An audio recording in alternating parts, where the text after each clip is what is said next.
তো hello guys, কি খবর তোমরা সবার? আশা করি তোমরা সবাই ভালো আছো। আল্লাহর রহমতে আমি অনেক ভালো আছি। তো ভাই, আমি জানি না যে ইউটিউবে এরকম ভয়েস ওভারে ভিডিও কীভাবে করতে হয়। তো আমার এটা নতুন এক্সপিরিয়েন্স, কারণ আমার এটা নতুন ইউটিউব চ্যানেলে আমি প্রথম ভিডিও ছাড়তেছি। তো এর আগে কখনো এরকম ভিডিও ছাড়া হয়নি। আশা করি তোমাদের সবারই এটা ভালো লাগবে। আর যাদের ভালো লাগে অবশ্যই একটি লাইক দিয়ে যাবা, চ্যানেলটি অবশ্যই সাবস্ক্রাইব করে দিবে গাইস। তো চলো দেখা যাক আজকে আমাদের শ্রীলঙ্কার ভিডিওটি কীরকম হয়। আর আমাদের সামনে যেসব প্লেয়ার পড়তেছিল ভাই, কী আর বলবো, এক একটা মারাত্মক প্লেয়ার।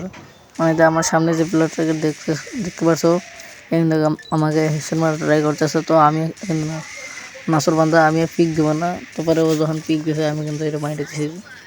আর এখানে ছিল থার্ড প্লেয়ার, আমি আমার টিমমেটদের বলি ভাই একসাথে রাশ করে, কিন্তু ভাই টিমমেট কোথায় একটা সামনে, এই তো আমার সাথে একটা টিমমেট আছে ভাই, আর যে সামনে একটা প্লেয়ার পিছন, এই 1 নম্বর প্লেয়ারটা রাশ করে দিলে কিন্তু ভাই খুব সহজ হতো। তো তাও আমি এই প্লেয়ারটা ডাউন করে দিচ্ছি ভাই।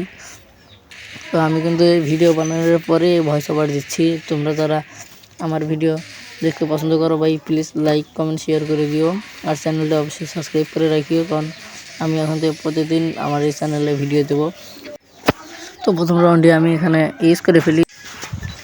তো দ্বিতীয় রাউন্ডে আমি যাচ্ছি, দ্বিতীয় রাউন্ডে আমাদের মিলে আর স্কোর হয়ে গেছে 1-0, কারণ প্রথম রাউন্ডে আমি ইউজ করে ফেলেছি। তো আমি ভাবলাম যে এই সাইডে গিয়ে ওদেরকে একটু যাতা দিব। তো ভাই দেখো এখানে আমার সাথে কী কামটা হয় ভাই, আমি এখানে পা কেবল ধরে রাখছি, আমার এখানে হিসেব বাইরে দিছে। তো ভাই কি আর করার, এইসব মানে বললামই তো যে প্লেয়ার পড়তেছে একটা হাত প্লেয়ার, মানে ইলিট মাস্টার প্লেয়ার সব। তো যেহেতু এরা ইলিট মাস্টার প্লেয়ার, সেহেতু আমরা কিন্তু এদেরকে পিটে এই ম্যাচটা বুঝিয়ে নেবো। তো আমাদের টার্গেট হচ্ছে এইটা, কারণ আমরা যদি মনে করি একটা রাউন্ড হাইটে যাই আমাদের কনফিডেন্স কমে যাবে।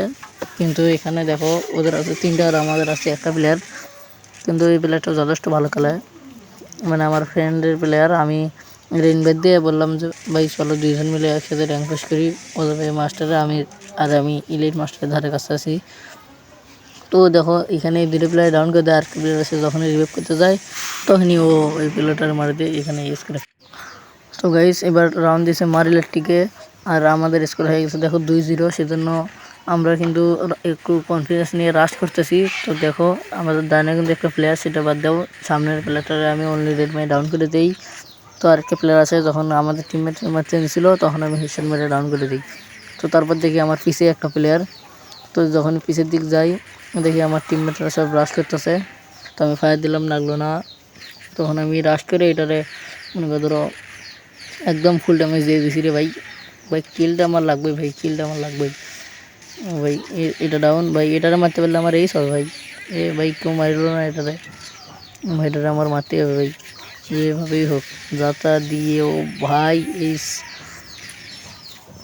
তো গাছ দেখো আমি কিন্তু এখানে 2বার ইউজ করে ফেলি। তো এরপর রাউন্ডটা কিন্তু দিছে যে হলে শিপরিয়াডে, তো স্কোর হয়ে গেছে 3-0। তো এখন কিন্তু আমরা ফুললি রাশ করে খেলতেছি। তো দেখো আমি এখানে দাঁড়ায় আছি একটা এনিমিরে ভাই, আর 2 সেকেন্ড থাকলে ওটা আমি ডাউন করে দিতে পারতাম, কিন্তু পালায় যায়। তখন আমাদের টিমমেট একটাই ডাউন করে দেয়, আর আমি সাথে সাথে রাশ করে দিই, কেননা একা প্লেয়ার ডাউন করলেই মানে ওদের কনফিডেন্স কমে যাবে, যারা 3জন আছে আর আমরা 7জন আছি। তো এই সিপার দিয়ে লাগলো না, পরে আমি এদিক দিয়ে ঘুরে যাই, ও আসে, আমি জামশট দিয়ে ওরা ডাউন করে এখানে একটা গোলো মারি। পরে আমি মারার চেষ্টা করি গোলো মারি, কিন্তু ওরা পিক দেয় নাই। তো তারপরে আমি মারতে নেই ভাই, কিল চুরি। তো লাস্টটাকে আমি মাইরে দিয়ে এখানে বুইয়েটা। আমাদের চ্যানেলটি সাবস্ক্রাইব করে আমাদের এলিট 9টি চ্যানেলে একজন সদস্য হয়ে যাও।